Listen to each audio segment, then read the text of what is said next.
The night my brother looked across the dinner table and asked if I was still playing pretend with spreadsheets down in that Scarborough shoebox, I didn't flinch. I picked up my glass of water, took one slow sip, and kept my face completely still.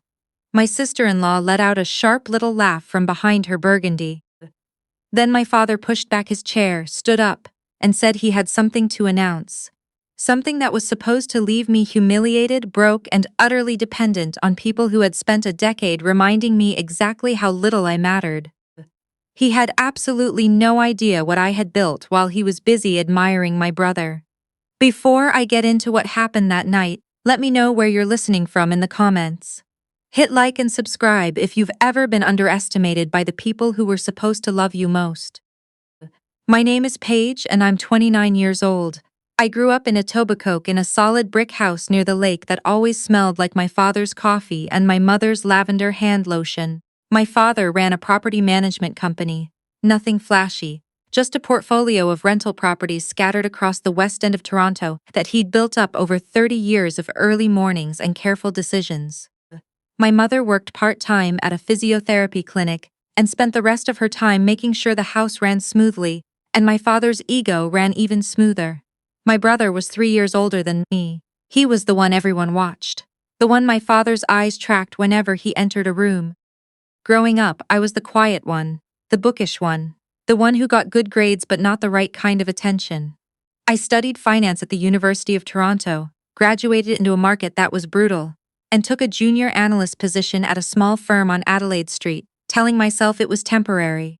I was building something on the side. For 3 years I worked 14-hour days, 8 at the firm and 6 at night on my real project, a compliance and analytics platform I was designing from scratch. I called it Meridian.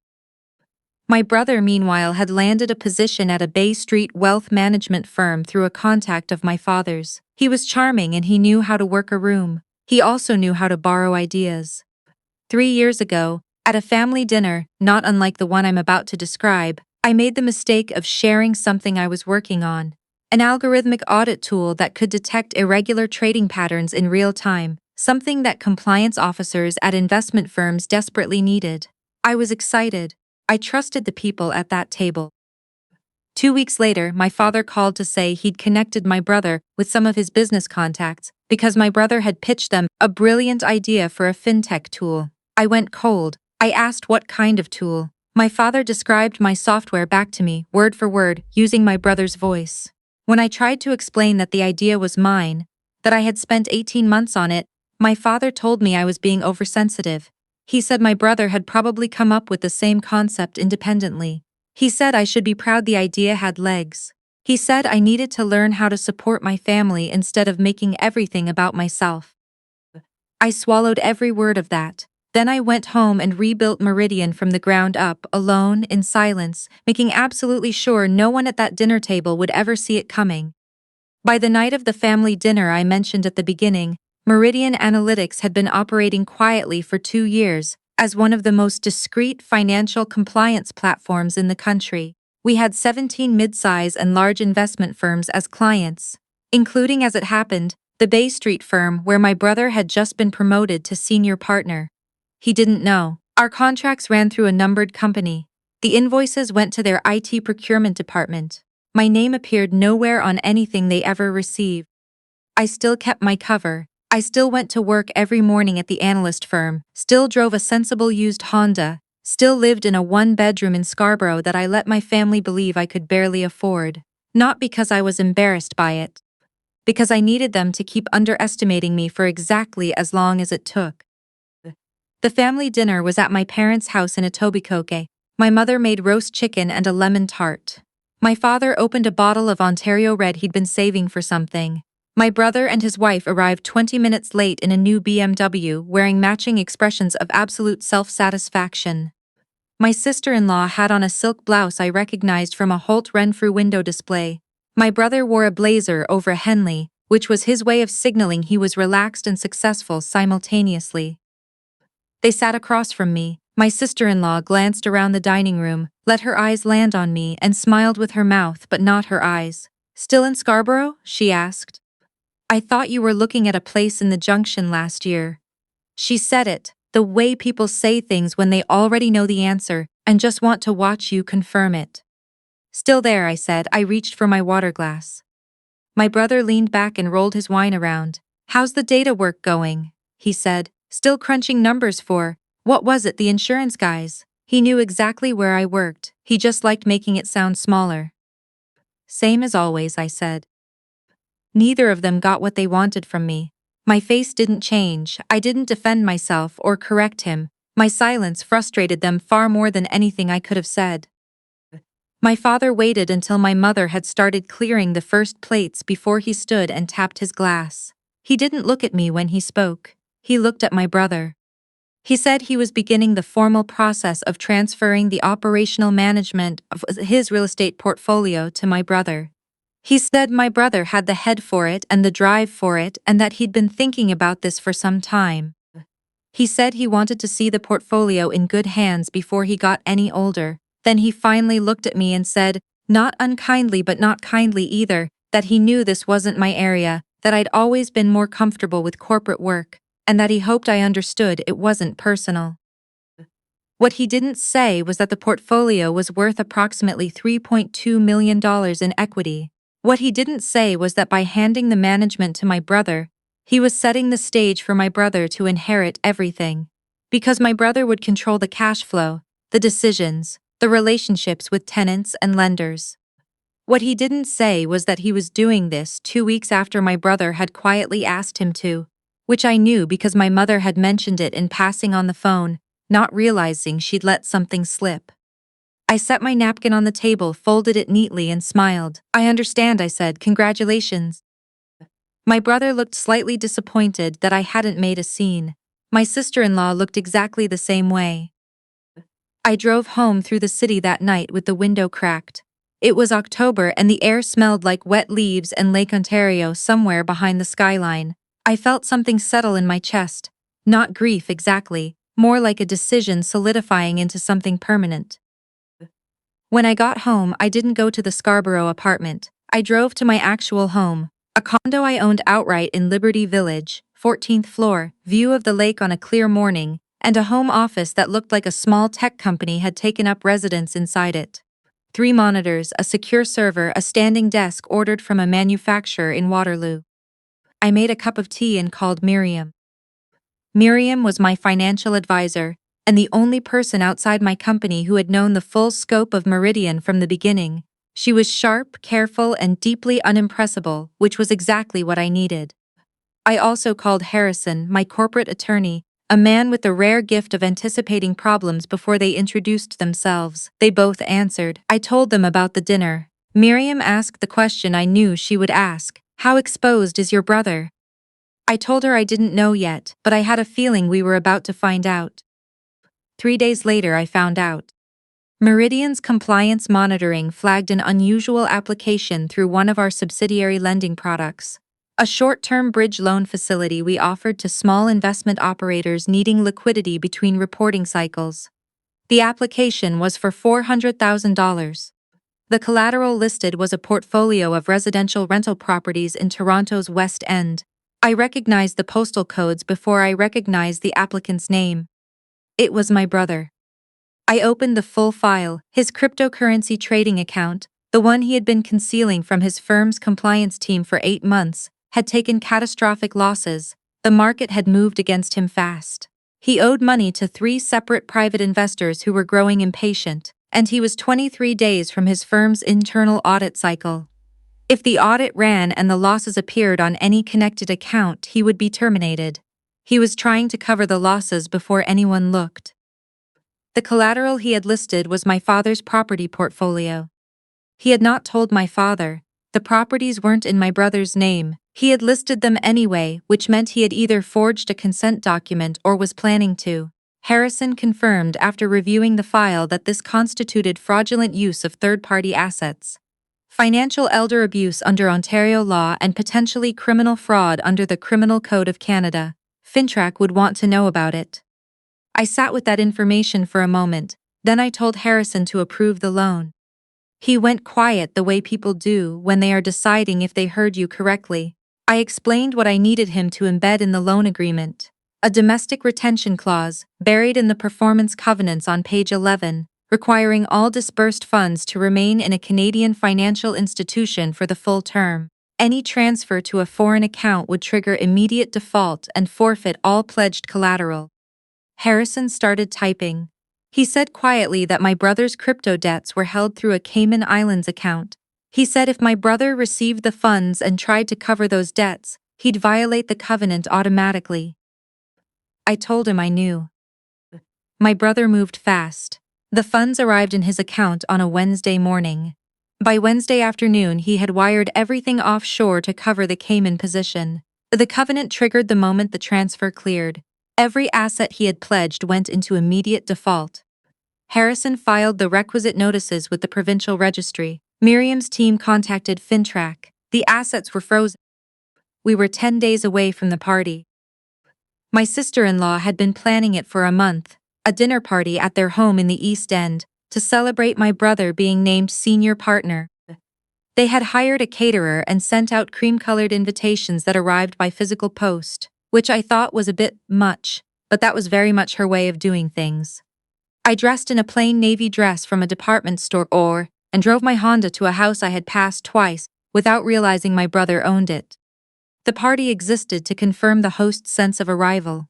Flowers on every surface. A musician in the corner playing something inoffensive. My brother moved through the room with his chest slightly forward and his handshake slightly too firm. My sister-in-law wore something cream and flowing and positioned herself near the best light in every room. My parents were there, looking proud in the way parents look when they feel finally vindicated for something they invested in long ago. My father kept putting his hand on my brother's shoulder. Halfway through the evening, my sister-in-law found me near the drinks table. She looked at my dress the way you look at a piece of furniture that doesn't quite fit the room. She said it was lovely that I'd come all the way from Scarborough. She said I must be so proud of my brother. She said she hoped I was doing okay, in exactly the tone people use when they are hoping you'll confirm you're not. I said I was doing well, thank you. She leaned in slightly and lowered her voice in the way people do when they want to be overheard. You know, she said, it's been genuinely hard for us to watch you struggle. We've talked about it, whether we should offer you something, even just help with rent, through Curtis, while you get yourself sorted. I looked at her evenly. That's generous, I said. She smiled and walked away. I waited until she was 3 steps gone. Then I opened my clutch and pressed the side button on my phone, confirming the voice memo I had running from the moment I arrived. 20 minutes later, my father stood up and silenced the room. He said he and my mother had some wonderful news. He looked at my brother and my sister-in-law with shining eyes, and my sister-in-law pressed her hands together and announced that she was expecting. The room erupted. My mother burst into tears and reached across the table. My father grabbed my brother's arm and looked like a man who had just been told his whole life had paid off. People clinked glasses. I took a bit of sparkling water and watched. 2 days after the party, my parents arrived at the Scarborough apartment unannounced. I had expected them. I'd driven over that morning and made sure the voice recorder app was running in my jacket pocket before I opened the door. My mother sat on the small sofa. My father stood. He explained that with a grandchild coming, he wanted to ensure my brother and sister-in-law had everything they needed. He was planning to liquidate 2 of the smaller properties and gift the proceeds, roughly $800,000, to my brother before the year's end. There was just one complication. The properties sat inside a family trust that included my name as a secondary beneficiary, a structure my grandparents had put in place years ago. My signature was technically required for any disposition. I asked my father what would happen if I said no. He said I wouldn't say no. I asked again. He said, in a voice that had gone very flat, that if I made this difficult, he would make my professional life difficult. He knew people. He had relationships. He said the actual words, I will ruin you, with the calm of someone who has never once considered he might be the smaller person in the room. My mother looked at the floor. I looked at my father for a long moment. Then I looked up at the bookshelf above the television, where a small wireless camera I had placed that morning sat between 2 paperbacks, its indicator light blinking very softly in the shadow. Dad, I said, I'm not going to sign anything. He started to speak. I pointed to the camera. The color left his face before he finished his sentence. I told him that everything said in the last 4 minutes was recorded and backed up off-site. I told him that what he had just described, pressuring a trust beneficiary to consent to a disposition through implied economic threats, was something a lawyer would find very interesting. I told him I wasn't calling anyone tonight, but if he or my mother came to this apartment again without being invited, I would. My mother started crying. My father put his hand on the door handle, then turned and said one last thing, that I had always been the difficult one, that I had always resented my brother, and that when everything settled down I would understand he had only ever been trying to do what was right for the family. I held the door open. 3 days later, Miriam forwarded me something she had found while reviewing my brother's financial disclosures. He had listed as a dependent expense a pending medical claim for prenatal care dated the day before the party. But the provider listed was a clinic in Oakville that, when Miriam cross-referenced their public records, offered no obstetrics services at all. It was a dermatology practice. I did one more thing. A woman I had known since university moved in overlapping social circles with my sister-in-law's family. I didn't ask her to dig into anything. I simply mentioned that the pregnancy announcement had seemed sudden, given what I knew of my sister-in-law's general outlook on the subject. 2 hours later, my friend sent me a screenshot, a public post, from my sister-in-law's own personal account, dated 14 months earlier, in which she described quite openly a procedure she had undergone that made pregnancy biologically impossible. She had shared it freely with her own followers. She had simply never mentioned it to my family. She had fabricated an entire pregnancy to stop her husband from financial collapse he had also hidden from everyone. I opened the secure folder on my desktop and added everything. The fraudulent insurance claim, the public post, the loan application with the forged collateral, the wire transfer records showing the covenant violation, the property trust documents, the apartment recordings. I organized it into a single file and saved it in triplicate. Then I called Harrison and told him to schedule a meeting. The invitation went through formal channels. Meridian Analytics requested an urgent creditor meeting with the loan's primary guarantor. My brother received the notice through his firm's inbox. He arrived the next morning with my father. They had also brought my mother and my sister-in-law, presumably because they thought a unified family presence might soften whatever was coming. Harrison greeted them in the lobby of the building and escorted them to the boardroom on the 12th floor. He did not mention my name. He told them the CEO would be with them shortly and asked them to wait. I watched through a one-way panel from the adjacent room. My brother loosened his tie and checked his phone. My father sat very straight the way he always did when he was pretending not to be afraid. My sister-in-law set her handbag on the table and looked around with the expression she wore in rooms she was deciding whether to be impressed by. My mother folded her hands in her lap. My brother said, loudly enough for me to hear through the audio feed, that this was probably a misunderstanding, and that once he spoke to whoever was in charge, it would be sorted in 20 minutes. I gave them 10 minutes, then I walked in. I was wearing a charcoal blazer and my grandmother's pearl earrings, and I had taken the time that morning to look exactly like what I was. I walked to the head of the table, set down a single folder and sat down. No one spoke. My father said my name, not as a greeting, as a question. Meridian Analytics is my company, I said. I founded it 4 years ago. Your son is in default on a loan he secured using your properties as collateral, properties he listed without your knowledge or consent. I have the documents. I opened the folder and slid copies across the table. One to my father, one to my brother, one in front of my mother's folded hands. My brother said this was insane. He said it was some kind of joke. He said I couldn't do this to him. I said I hadn't done anything to him. I said he had wired $400,000 to a Cayman Islands account in violation of a contract he had signed, and that the consequences were contractual, not personal. My sister-in-law said there had to be a way to work this out.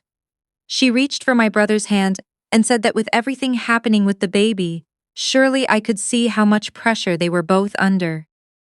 Harrison turned his laptop to face her. He said quietly that the insurance claim she had submitted for prenatal care was associated with a clinic that provided no prenatal care, and that the procedure she had publicly documented on her own social media account 14 months prior made the claim medically impossible to substantiate. The room went very still. My sister-in-law looked at the screen. She looked at my brother. She looked at my mother, whose expression in that moment shifted into something I had never seen on her face before. A kind of slow, arriving comprehension, like watching a long window finally come into focus. My brother pushed back his chair. He said he was leaving, that this wasn't over, that I had no idea who I was dealing with. He walked to the door, grabbed the handle, and found it locked. Then the door opened from the outside and 2 officers from the RCMP Commercial Crime Branch stepped in and asked him to state his full name. He did not make it easy. He said things that the audio recording will preserve with perfect clarity. My sister-in-law sat down heavily in her chair and said nothing at all. My mother cried quietly into the backs of her hands. My father stayed seated long after the officers left. He sat with his hands flat on the black table, looking at nothing in particular. After a while he said, without looking at me, that he hadn't known about the properties, about the loan, about any of it. I said I knew he hadn't known, that was why I had handled it the way I had.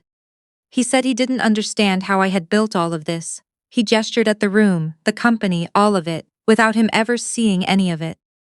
I know, I said, you weren't looking. He didn't have an answer for that, neither did I, honestly. It was just the truth. I stood up and picked up my folder. My mother looked at me from across the table with something unfinished in her eyes. I looked back at her for a moment. I wasn't angry at her exactly. I just knew that whatever she said wouldn't be enough to cross the distance we'd built between us. And that was nobody's fault in particular, and also entirely her fault and also mine for staying quiet as long as I did. Some things take more than one conversation to repair, and some things never fully repair at all. I told her to call me when she was ready to talk, then I walked out. The lobby was cool and quiet. Through the glass doors I could see King Street West doing what it always does. People with coffee cups, a streetcar grinding past, pigeons conducting their indifferent pigeon business. I stood there for a moment in my charcoal blazer with my grandmother's pearls on, and thought about the version of me who used to sit at that dining room table in Etobicoke and apologize for taking up space. She deserved better than what that family gave her, but she also built something extraordinary in the years they spent not watching, so maybe it balances out. Maybe it doesn't. I'm still working that out, honestly.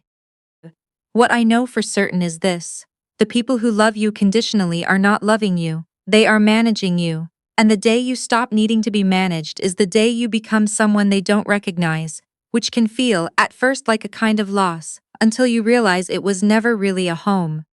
It was just a room you'd been told to be grateful for. I drove back to Liberty Village that evening, made soup, and sat by the window watching the lake go dark at the edge of the city, that enormous, quiet lake that's always there whether you're looking at it or not. And I thought, I'm okay, I'm genuinely okay. If you've ever built something beautiful in a room where nobody was paying attention, you know exactly what that feeling is worth. Share your story in the comments. And if this one resonated with you, please subscribe to Furry Revenge, because there are more stories coming, and they all end the same way, with the person who was told she wasn't enough discovering she was always more than enough, and the people who told her so learning, far too late, exactly what they missed.